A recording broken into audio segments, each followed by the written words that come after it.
Saludos, estimados. Vamos a continuar el día de hoy con nuestro tema 3, 4 y 5, correspondiente al desarrollo de nuestro curso de infraestructuras aeronáuticas dedicado a los aeropuertos. En estos temas del día de hoy presentaremos las características complementarias y requerimientos de seguridad y operación presentes en los aeropuertos y aeródromos. Son temas complementarios, estas ideas que vamos a desarrollar hoy. Estas características de seguridad y de operación, a pesar de ser temas de complementación, no dejan de ser importantes. No dejan de ser importantes porque estos, a pesar de que nosotros diseñamos nuestro avión para nuestro aeródromo, para los desarrollos de actividades seguras, de la actividad de el movimiento de aeronaves, el despegue, el aterrizaje, estas actividades tienen que hacerse de forma segura, como acabo de comentar. Entonces, bueno, es necesario que a pesar de que yo voy a construir mi aeródromo, mi aeropuerto, para que cumpla estas actividades, tiene que hacerlo de esta manera. Por lo tanto, a pesar de que lo vamos a hablar de manera complementaria, son muy importantes. ¿Okay?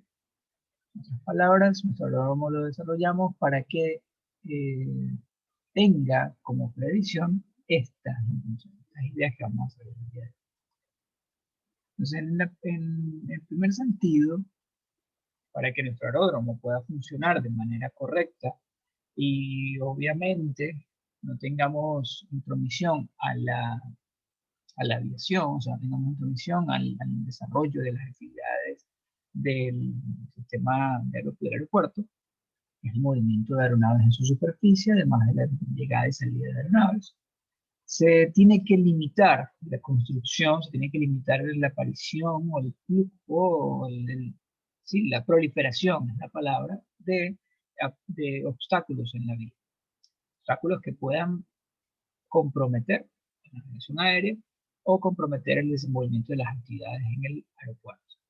Esto se hace a través de un concepto conocido como superficies limitadoras de obstáculos.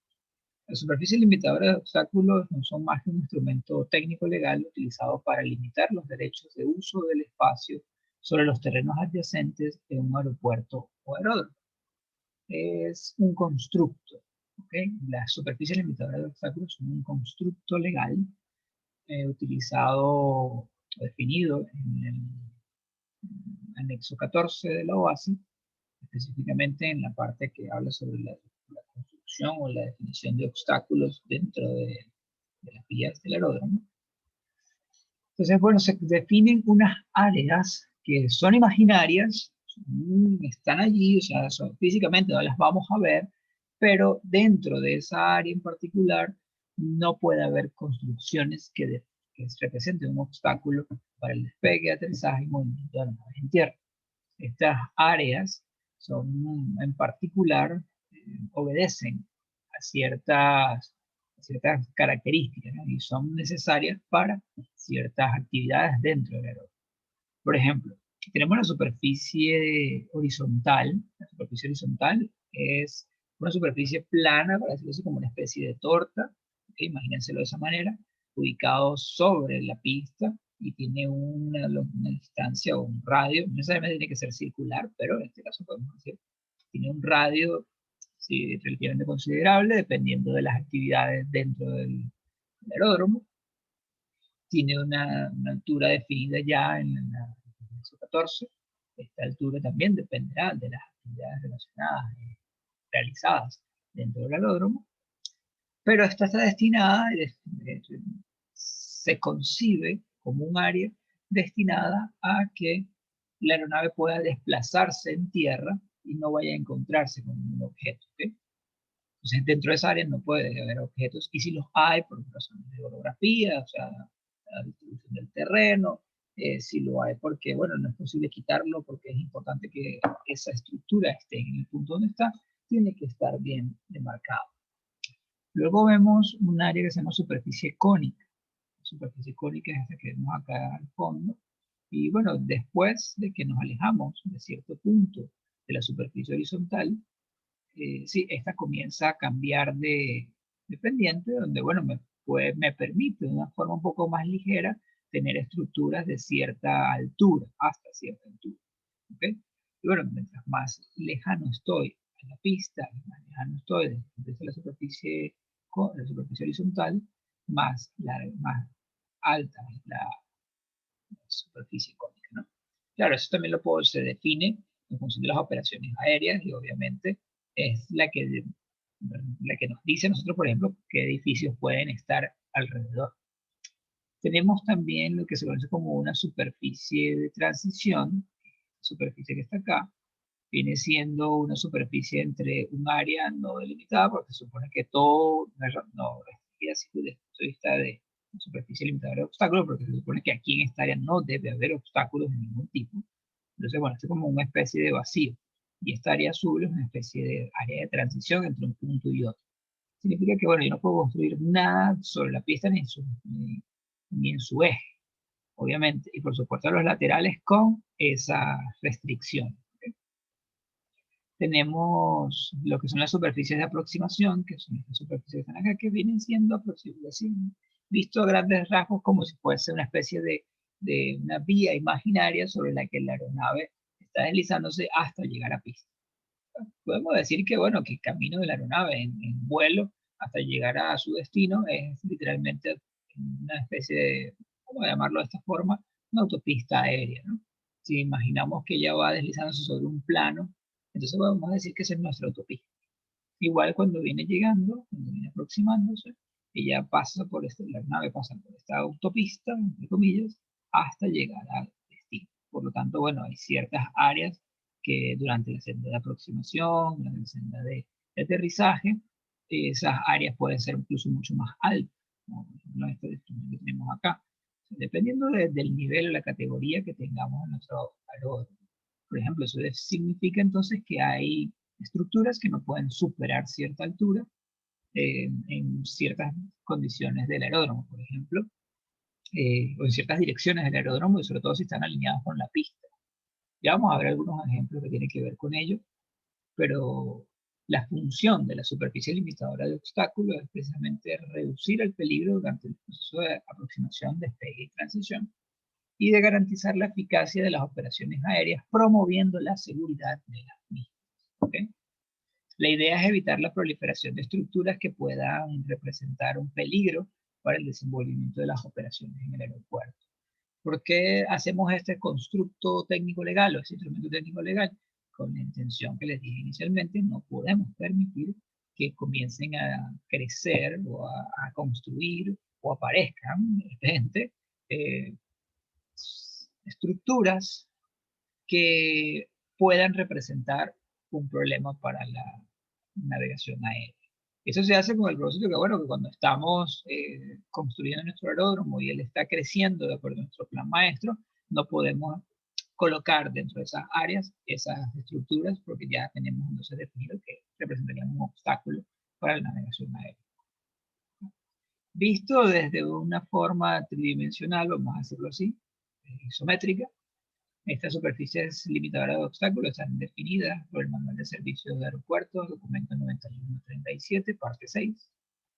Y físicamente, si queremos verla de forma tan tangible, para decirlo de una forma, entonces, bueno, tenemos acá lo que viene siendo la superficie cónica alrededor. Vamos a ver en la lámina anterior. Tengo la superficie horizontal interna, que es la que limita todo el movimiento dentro de la pista. Las superficies de transiciones, obviamente, que se supone que la aeronave debería venir por acá en el caso del aterrizaje, va bajando a través de la superficie de ascenso, en este caso de despegue, pero, bueno, está la de aproximación, viene así. Viene bajando por acá, llega a la pista y puede salir en caso de necesitar otra vez despegar. ¿Okay? Entonces, bueno, aquí adentro no se va a llamar una superficie limitadora de obstáculos porque no debe haber obstáculos. Aquí está prohibido hacer cualquier cosa, construir cualquier cosa. Incluso, bueno, hay condiciones que aplican a la pista, pero en las adyacencias, el constructo comienza a partir de la franja de la pista del lateral, del margen de la pista hacia el lateral. Eso se llama superficie de transición, esta superficie modesta que vemos. Esto es parte de la superficie de aproximación, está azulita, pero la anaranjada viene siendo lo que es la superficie de ascenso o de descenso en el caso del aterrizaje, ¿sí? Muy bien, entonces, bueno, hay algunas áreas que se solapan y al solaparse una elimina la otra, por ejemplo.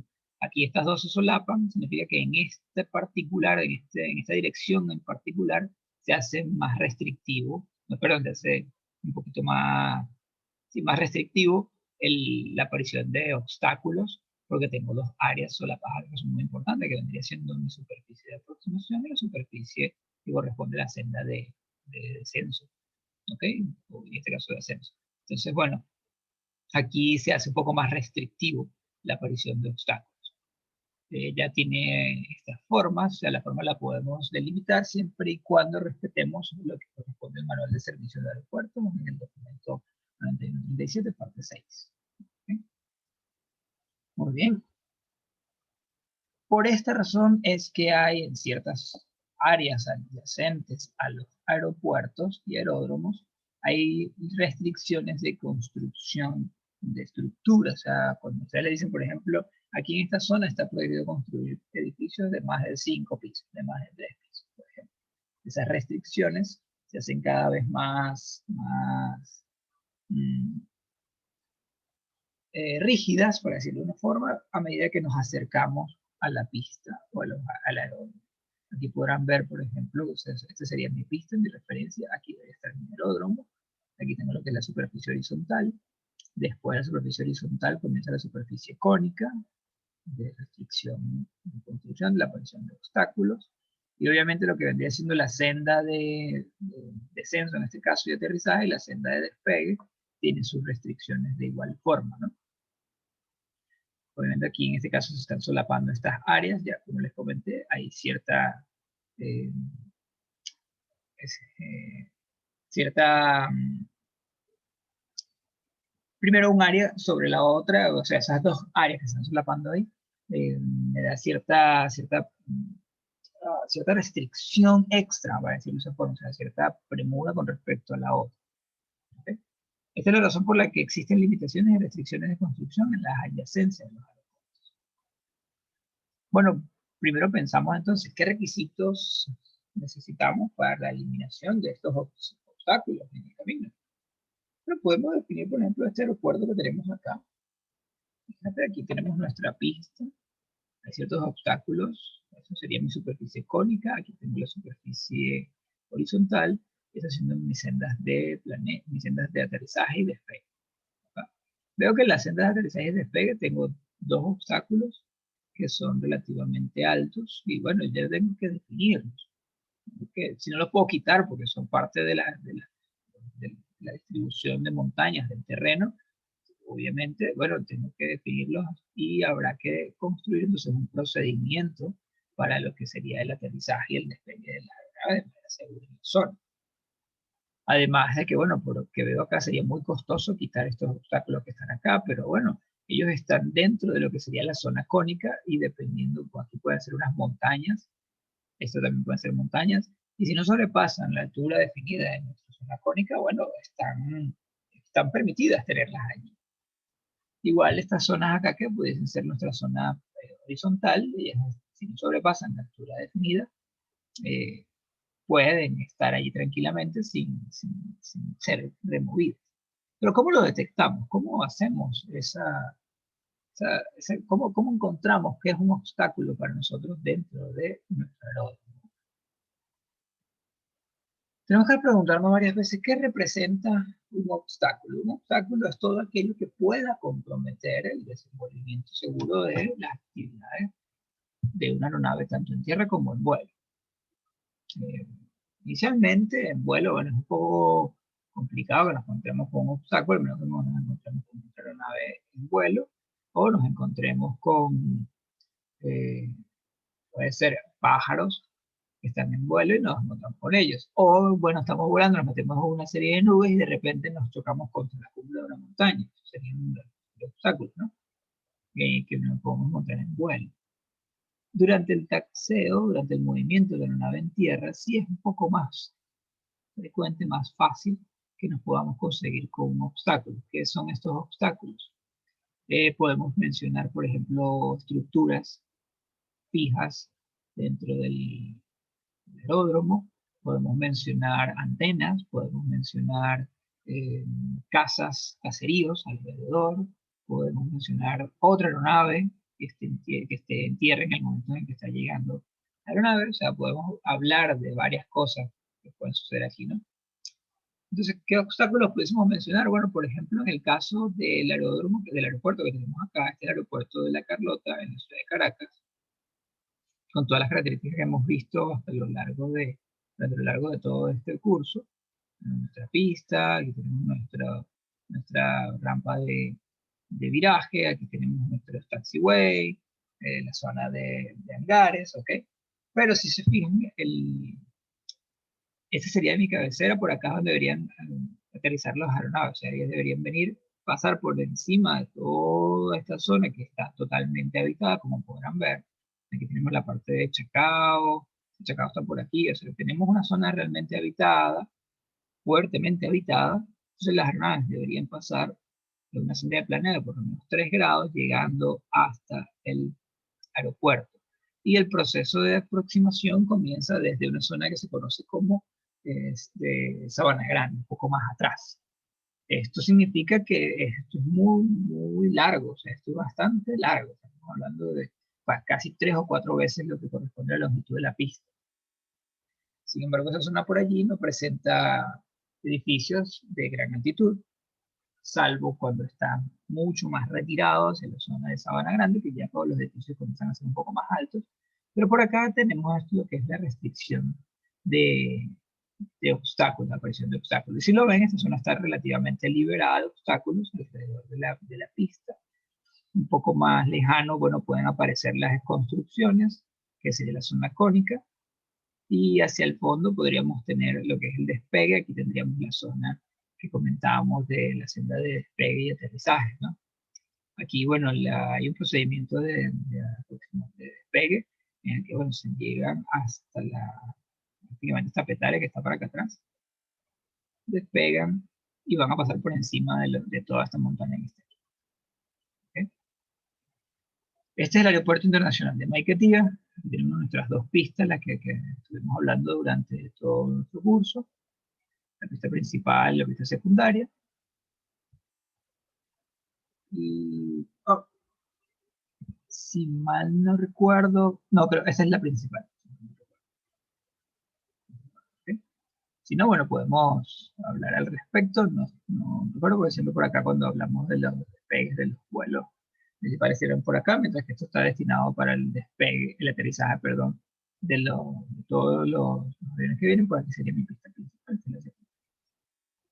Muy bien, aquí alrededor no conseguimos obstáculos tampoco.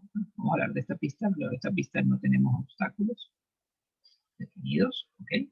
¿Por qué? Porque la longitud o la zona de libre de obstáculos no lo permite. En esta zona tampoco, alrededor de la pista, y alrededor del aeródromo tampoco. Fíjense, si los complemento los dos, no tengo obstáculos que puedan comprometer el desenvolvimiento del movimiento de aeronaves. ¿Okay? Lo que sí tengo como problema sería entonces en los aledaños, que sería la zona cónica. Tendría alrededor unas construcciones, tengo mi terminal aérea, mis hangares, aquí en esta zona tengo hangares, algunas construcciones o edificaciones por acá, algunas casas, edificios, viviendas, pero no sobrepasan cierta altura, respetando los límites definidos para, para la adyacencia del aeropuerto. ¿Qué pasa cuando no se puede remover un obstáculo? Cuando no se puede remover un obstáculo por cuestiones, tiene que estar dentro del sistema, dentro del sistema de pistas, como en el caso de los bomberos aeronáuticos que están justo aquí, en medio, están entre las dos pistas. Esto caso aquí representaría un obstáculo, ¿no? O sea, se está moviendo la aeronave por acá, puede que pierda el control y se choque con esto, o no lo vea cuando se está moviendo, se está desplazando y okay. Tenemos un ejemplo de ello. De hecho, ha pasado un accidente, un avión llegó directamente hasta acá, hasta los bomberos aeronáuticos. Los bomberos, en lugar de ir al accidente, el accidente llegó a los bomberos. Fíjense que es probable que suceda, ¿no? Entonces, ellos también tienen que estar aquí, y si no los puedo mover, no puedo retirar esa edificación Si tengo una antena por acá, por ejemplo, no puedo moverla porque la necesito allí, esa clase de cosas. Si no puedo mover el obstáculo, ¿qué hago al respecto? Bueno, debería comenzar un proceso también definido por el anexo 14, de cómo puedo identificar esos obstáculos y colocarlos, por supuesto, dentro de lo que sería la estructura de vuelo, de planeo, o lo que sería aquí ya los pilotos tienen más experiencia que yo al respecto, es el plan de cómo debería aproximarse, llegar al aeropuerto y cuáles serían las rutinas que debe hacer para que eso no, para evitar los obstáculos.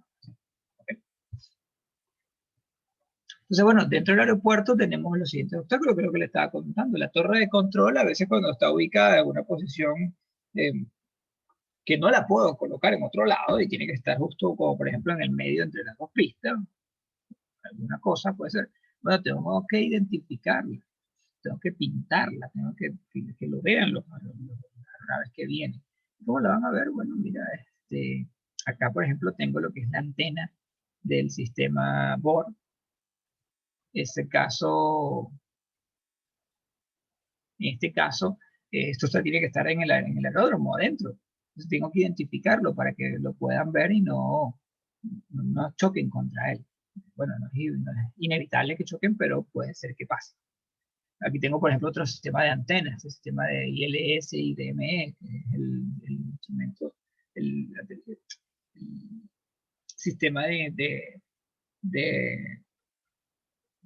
medición de distancias de la aeronave, o sea, saber qué tan cercano estoy al aeropuerto. Entonces, pues, tiene que estar cerca de él, por lo tanto, también tengo que pintarlo, o sea, tengo que marcarlo y bueno, no lo puedo mover, tiene que estar allí. A las inmediaciones del aeródromo, bueno, ya hemos visto que puede haber cables eléctricos, torres eléctricas, que me resultará un poco difícil moverlas. Las montañas, imposible moverlas, no que tengas todo el dinero del mundo y con todo eso se te va a ir la vida y el dinero quitando las montañas o removiéndolas, pero no tienes que vivir con ellas. Bueno, en este caso, lo que es la proliferación de edificios muy altos y de caseríos, eso sí se puede evitar un poco, pero eso ya dependerá de la distribución poblacional, las políticas de crecimiento demográfico, las políticas del Estado en cuanto al desarrollo de las secciones alrededor, de las secciones urbanas alrededor de los aeródromos y aeropuertos. Eso depende de ello. Entonces, bueno, hasta cierto punto, pero podemos por lo menos limitarlos con respecto a las superficies limitadoras de obstáculos, ¿no? Bueno, es importante saber eso, porque hasta dónde puede llegar mi aeródromo en el proceso de construcción, el proceso de expansiones futuras que puede llegar. Incluso, bueno, dependiendo de estas condiciones y estos obstáculos que no puedo mover, me voy a limitar a seguir creciendo, por ejemplo. Bueno, cuando tengo los obstáculos dentro del aeródromo y no los puedo quitar, el anexo 14 me dice que, o necesitan estar ahí, el anexo 14 me dice que tienen que ser visibles a todos en el aeródromo, especialmente a las aeronaves y a los pilotos de esas aeronaves. Y por lo tanto, bueno, ¿qué más visible que una estructura fija pintada de franjas amarillas, blancas y rojas o blancas y anaranjadas? Y además de que están pintados, también tienen señalizaciones visuales, con señalizaciones luminosas que designan la altura del obstáculo. ¿Okay? O sea, eso visiblemente no hay pérdida, no hay manera de que no lo veas. Podemos ver las casetas las antenas, las principales de operación, cosas como por ejemplo torres de agua que deben estar ahí, chimeneas o cosas que pueden ser torres que necesitan que estén allí. Incluso las barras divisorias, las franjas, el mallado divisorio entre una zona y otra dentro del aeródromo también está demarcado para que pueda ser visto completamente por los pilotos en sus aeronaves. ¿Okay? Bueno, entonces en este caso ya hemos visto qué sucede con los obstáculos, pero ahora, ¿de qué forma también el aeródromo presta servicios de ayuda a la navegación aérea y cómo, por ejemplo, define o coloca dentro del aeródromo lo que son los indicadores y dispositivos de señalización que tienen que estar allí. Esos indicadores y dispositivos de señalización son visuales, la mayoría, casi todos, eh, principalmente porque el piloto tiene que estar muy pendiente de lo que sucede en las actividades que suceden en el aeródromo durante el proceso de aterrizaje, por ejemplo, en el proceso de movimiento en tierra, el piloto tiene que tener mucha visión también. Además de que, bueno, la torre de control también ayuda mucho. Bueno, lo que son las mangas de viento, las lámparas de señales y las señales de pista, son indicadores importantísimos que tenemos que tener dentro de nuestro aeródromo. Las mangas de viento son estas que tenemos acá. Van a estar ubicadas en un punto particular del aeródromo, en un punto donde todas las aeronaves que vayan despegando o aterrizando puedan verla y tener una referencia clara del viento, su dirección y su velocidad. Estas mangas de viento ellos pueden saber incluso cuál es la velocidad o estimar la velocidad del viento en función de la forma en la que está ondeando la manga de viento. ¿Okay? La lámpara de señales es un sistema de señalización que está colocado en la torre de control, en todas las torres de control. Tiene la condición de ser utilizada para hacer unas advertencias visuales o unas indicaciones visuales a los pilotos, tanto de las aeronaves en tierra como de las aeronaves en vuelo. Y utiliza un código de 3 colores, blanco, rojo y verde, para mandar señales a los pilotos. Eso en el caso de que la torre de control se haya quedado sin comunicación o en el caso de que la aeronave que viene o que está despegando no tiene comunicaciones por alguna razón, algún inconveniente. Lo último sería en este caso las señales de las pistas. La señal que aparecen en la pista son dibujos, señales visuales que aparecen en la pista para darnos indicaciones de, por ejemplo, el ancho de la pista, considerando, por ejemplo, el número de franjas en el umbral.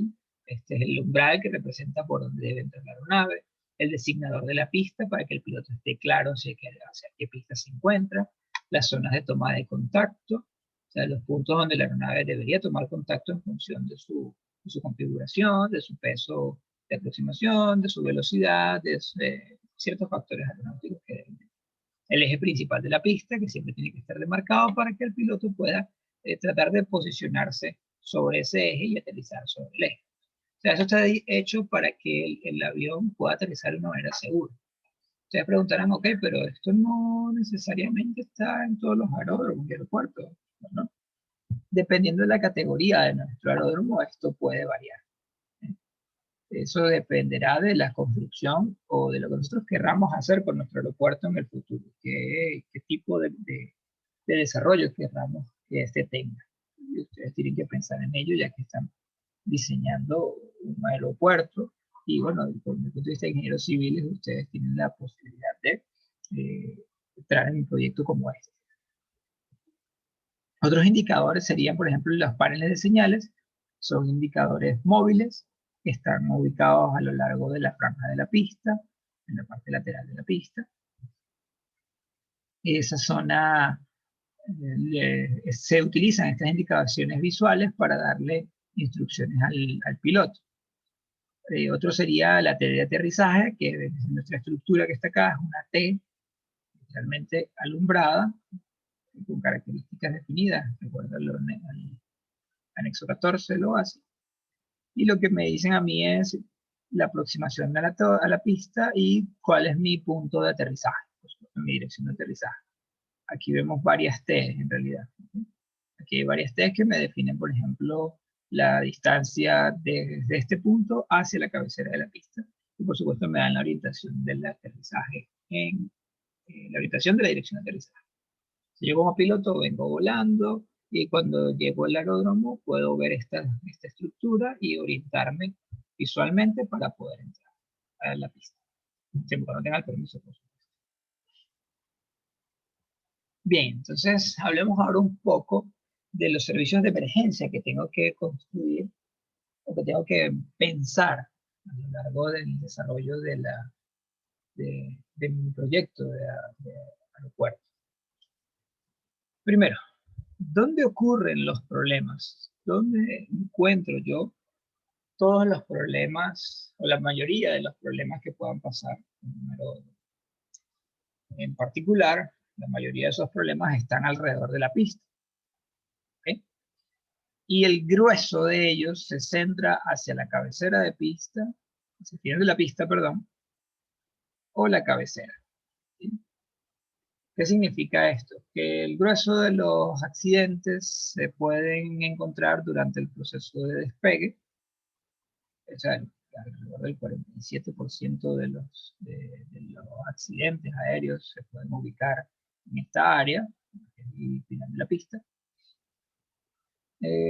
Alrededor del 27% de los accidentes se pueden ubicar alrededor de esta área, que es el área de aterrizaje.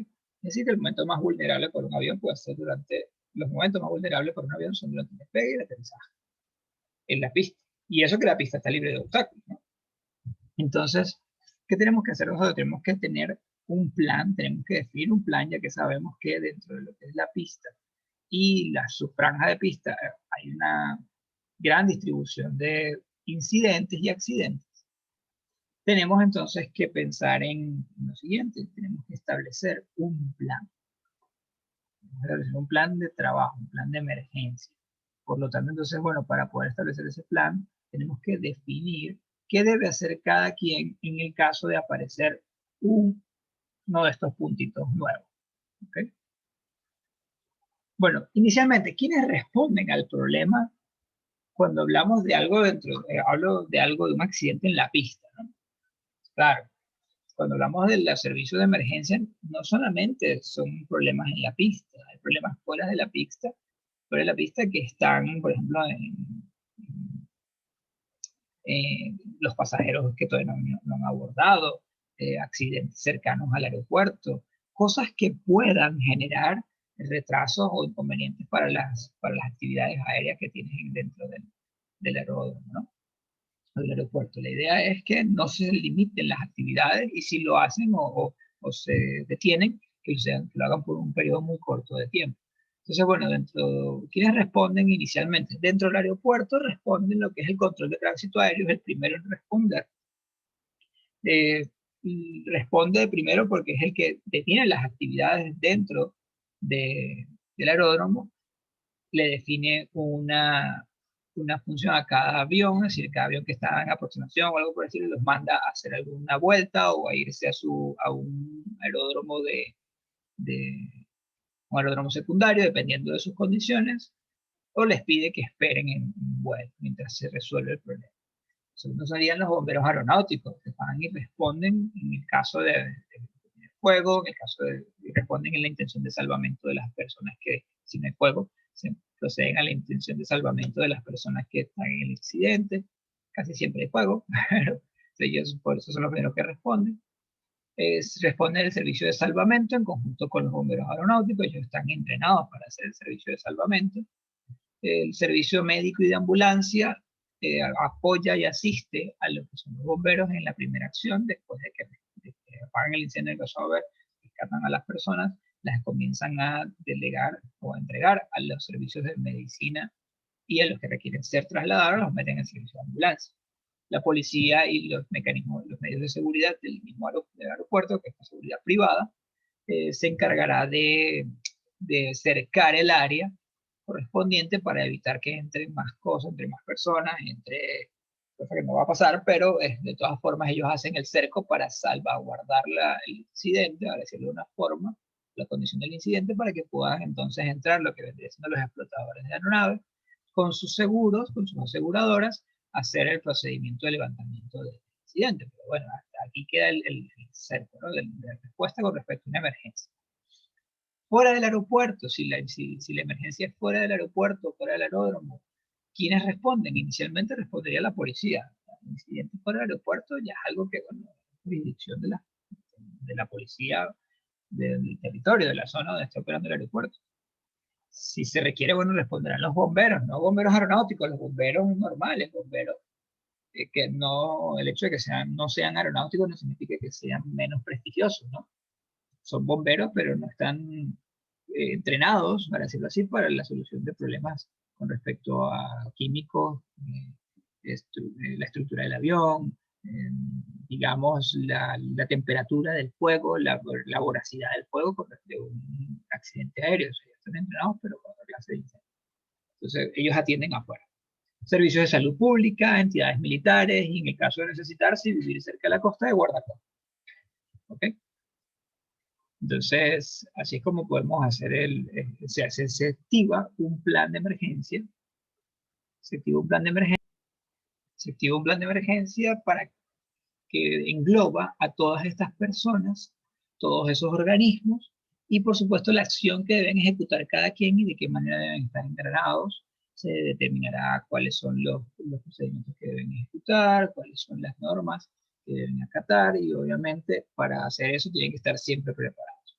Una particularidad con los servicios de emergencia dentro de los aeropuertos. Los servicios de emergencia son dentro de los servicios que ofrece un aeródromo, un aeropuerto, son los servicios que más consumen dinero y que, bueno, menos, para no decir nada, de retorno ofrecen al aeródromo. Entonces, bueno, por lo general, cuando hay un recorte económico presupuestario, entonces, bueno, tratarán ellos o tratará el administrador del aeródromo, del aeropuerto, recortar el suministro económico a estas entidades, así como el mantenimiento de las mismas instalaciones del aeródromo, cosas así por el estilo, ¿no? Entonces, ¿eso qué quiere decir? Quiere decir que por lo general la calidad de un aeródromo, de un aeropuerto, se basa en la calidad de los servicios que ofrece. Entonces, disminuir el ingreso, disminuir la estructura económica que soporta al proceso de bomberos aeronáuticos y de seguridad dentro del aeródromo, lo que hace es mermar en la calidad del aeródromo. Entonces, eso es lo que tenemos que pensar nosotros también como diseñadores. Tenemos que pensar en una estructura que ofrezca seguridad a los transportistas aéreos, a las aerolíneas, y que quieran venir a mi aeródromo para hacer sus operaciones. En otras palabras, ¿qué hace que una aerolínea de Colombia quiera venir a Venezuela? También puede pensar que si el aeropuerto de Maiquetía, perdón, no dejase de ofrecer condiciones seguras para sus aeronaves, ellos pueden tranquilamente desistir y decir, no, no vuelo más para Maiquetía. Sí, punto. Listo. Claro, tendrán que hacer sus evaluaciones en impacto económico y todo aquello, y bueno, ellos decidirán. Pero eso también repercute. Eso tenemos que pensar. ¿Qué se prevé en el plan de emergencia? En el plan de emergencia, bueno, se toman todas las posibles emergencias que puedan suceder, desde, vamos a decirlo así, para hablar coloquialmente, desde una uña encajada hasta una aeronave estrellada en el medio de la pista. ¿Okay? Un accidente fuerte, fatal, muy feo. Entonces se prevén todos los posibles escenarios, mientras más mejor, y la acción que deben ir ejecutando cada uno de los cuerpos ya mencionados en función de la magnitud de la emergencia, ¿no? Las entidades que intervienen están definidas todas y los roles las responsabilidades de esas entidades están ya preparadas. Y por supuesto, un concepto acá que se llama factores humanos, o sea, de qué manera incide la actividad humana, la relación entre esas entidades desde el punto de vista del contacto humano. Eso es algo que también tenemos que considerar ahora, porque bueno, la estructura la podemos construir, pero la van a operar son seres humanos, seres pensantes que sienten y que, bueno, se deben incluir la incidencia de estos en el proceso del plan de emergencia. Para ello tomamos entonces la revisión del manual de instrucción sobre factores humanos, el documento 9683, y con ese documento, también por la OASI, podemos realizar nuestro plan apoyándonos en el manual o en la estructura prevista. Bueno, tenemos que ver que existen también diferentes niveles de protección dentro del aeropuerto. Estos niveles de protección dependerán del tamaño de la aeronave más grande que opera en el aeropuerto. En otras palabras, ¿qué tanta seguridad necesito? Además de eso, no solo la seguridad, ¿qué tanta atención desde el punto de vista médica, atención en el caso de incendios, o sea, bomberos, voy a requerir? ¿Qué tanto material necesito para poder trabajar en el caso de una emergencia? Y si puedo responder oportunamente a esa emergencia. Es bueno, es mejor estar preparado en exceso que no preparado o mal preparado. ¿Okay? Entonces, tenemos que pensar en ello. Debe ser acorde a la densidad de las operaciones aéreas en el aeropuerto. Si es un aeropuerto muy concurrido, obviamente la probabilidad de que exista un accidente o un problema es mucho mayor, por lo tanto, entonces tenemos que tener más equipos previstos para esa actividad. Y por supuesto, esta protección debe estar centralizada en una sede fija y al mismo tiempo debe tener un apoyo en una sede móvil, en caso de que, bueno, la sede fija se vea afectada por alguna razón o el apoyo móvil pueda llegar directamente al sitio y trabajar directamente desde el sitio. Lo normal es que la relación de salvamento sea de 1 a 5, es decir, que por cada bombero con el que yo cuento, se pueda rescatar a 5 personas aproximadamente en una emergencia. Esa es la relación que se busca. El nivel de protección que ha de proporcionarse a un aeródromo para efectos de salvamento y extinción de incendios debe ser igual a la categoría del aeródromo. Anexo 14. Vamos a ver cómo se define eso. Inicialmente, vamos a ver nuestra categoría. La categoría de Maiquetía, dijimos que era categoría 4 para aeronaves con un ancho de envergadura de 54 hasta 60 metros, no me recuerdo. Entonces, bueno, nuestra categoría de salvamento tendría que ser alrededor de 8. Categoría 8. Para aeronaves de 49 a 61 metros exclusivos, con 7 metros de ancho de fuselaje. Entonces, bueno, eso sería categoría 8 para el caso de Maiquetía. Ahí se define los niveles de protección que debería tener Maiquetía para esta categoría.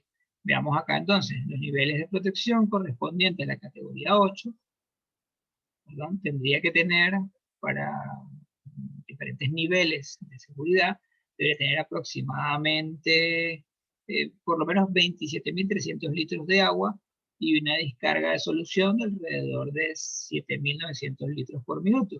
Eso vendría siendo el caso de aplicar FOAMI, espuma de antiincendio en un proceso de eso. Y una categoría de 8 a 10 significa que por lo menos necesito tener alrededor de 3 vehículos contra incendio. Mínimo. Es lo que me pide mi aeródromo, mi anexo 14 de la OASI, como referencia. Eso que tienen acá es un camión de avanzada de bomberos, uno de los principales o de los primeros que llega al sitio. Mientras los demás terminan de prepararse, el camión de avanzada llega y trata de establecer un panorama concreto de la situación para luego ofrecerles información de primera mano a los bomberos en el momento que lleguen. La diferencia de llegada es relativamente corta, pero los bomberos cuando se montan en su vehículo tienen un tiempo mínimo de preparación. ¿Okay? Entonces este señor ya por lo menos puede llegar al sitio e ir gestionando la emergencia. Bueno, ¿cuáles son esos niveles de protección con los que debemos contar?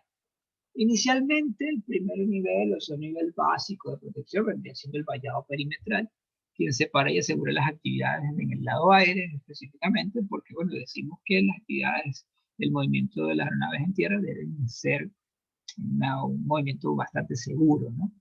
Entonces están compuestos por alarmas, circuitos cerrados de televisión, puertas de acceso controladas. No son más que estructuras como esta, o sea, de alambre con su cerco, o estructuras un poquito más refinadas, como esta que tenemos acá, que son vallas anti-escalada, para que no se puedan meter hacia dentro de las áreas del aeropuerto. Simplemente, y fíjense que están pintadas para ser consideradas como un obstáculo en el aeródromo, en el aeropuerto. Entonces significa que los pilotos tienen que ver esta estructura. Eso está dentro del aeropuerto. Solamente se puede acceder a ellas a través de puertas de acceso, que son todas controladas. O sea, no hay ninguna forma de que tú entres o salgas del aeródromo sin que se sepa. ¿Okay?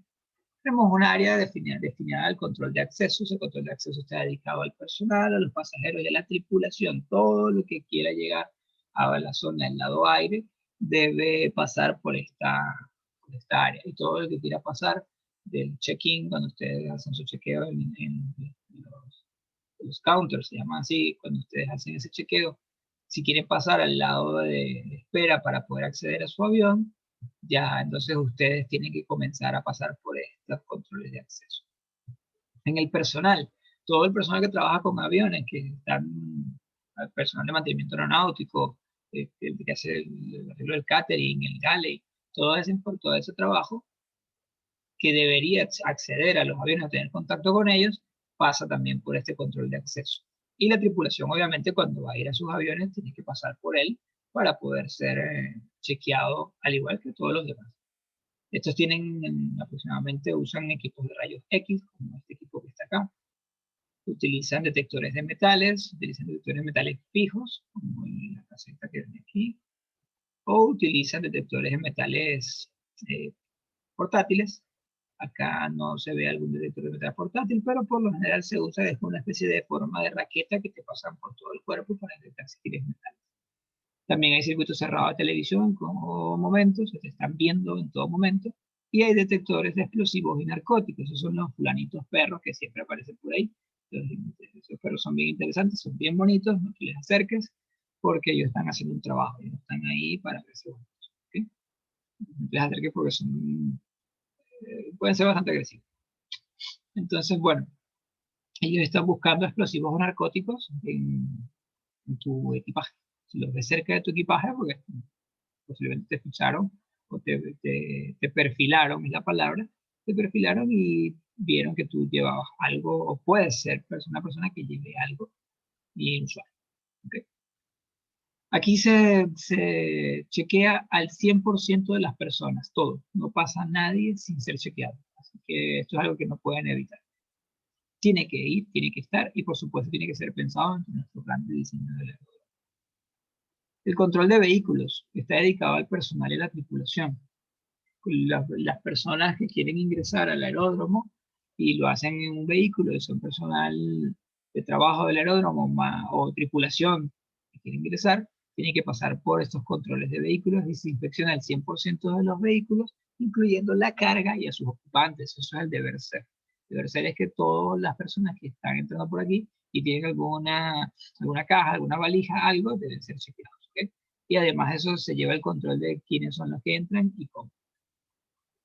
También tenemos un control sobre los equipajes. Hay una estructura que está en la parte de atrás de los counters también, que son, una vez que uno llega al counter, hace su chequeo y deja el equipaje, deja la valija, la maleta.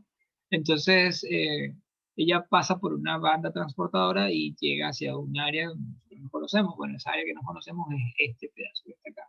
Este es un manejo en los aeropuertos más grandes, un manejo automatizado. En otras áreas es un manejo eh, más con personas que con máquinas. Si el aeropuerto es más pequeño, no vale la pena tener muchas máquinas. Bueno, el aeropuerto es muy pequeño, no vale la pena tener máquinas. Es una persona que lleva y carga las maletas. Se inspecciona el 100% del equipaje. Todos los equipajes que pasan se inspeccionan de la misma forma. Como los X, lo pasan por los perros detectores de estupefacientes, narcóticos y explosivos para que todo quede bien chequeado. ¿Okay? Bueno, desde el punto de vista de los servicios de emergencia hay uno muy particular, que es el servicio de la estación de bomberos en el aeropuerto. Como les comenté, en el aeropuerto de Maiquetía, la estación de bomberos está en el medio de la estructura, en el medio de las dos pistas. Se ubica ahí, o se ubica en el centro del sistema de pistas, ¿por qué? Porque le da la oportunidad de llegar a cualquiera de las dos pistas en un intervalo relativamente igual de tiempo. La intención de esto está hecho para que tenga acceso a las pistas de la forma más fácil posible.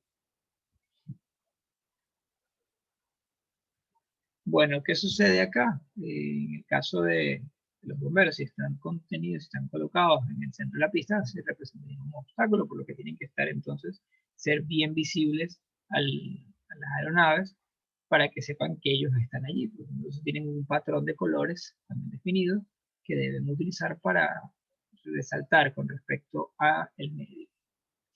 En las estaciones de bomberos, como les comenté, aquí están estas, por general pintaditas. Esta es una torre de control, sí que esa torre de control, bueno, mira, quedó en el medio del aeródromo, en un punto particular del aeródromo que necesita ser visible para los aviones y bueno, se hizo de esta forma. estructurándose. Los bomberos aeronáuticos cuentan por lo general con equipos bastante sofisticados para el desarrollo de sus actividades. Son personal bien preparado. Este personal cuenta con un sistema de, no como los bomberos comunes o convencionales, que tienen un sistema unos trajes antifuego o protectores de llama, que son prácticamente de tela, ¿no? Es una tela ignífuga. Estos utilizan un traje ignífugo ya completamente cubierto, con otras especificaciones, porque las temperaturas que se pueden alcanzar en un avión en llamas son bastante altas. Además de ello, utilizan equipos como este carro que tenemos aquí, este truck que tenemos acá. Se utiliza para hacer un choque de espuma al avión en fuego. Como les comenté, hay veces que, bueno, por lo general los bomberos aeronáuticos van al accidente, pero en ocasiones el accidente viene a los bomberos aeronáuticos. Esto fue un accidente en Maiquetía. Este accidente en Maiquetía fue directamente hacia los bomberos aeronáuticos, es decir, la lámina anterior. El accidente salió de la pista y regresó el avión salió de la pista y se fue directo a chocar contra los bomberos aeronáuticos. Para que tengamos una referencia al respecto.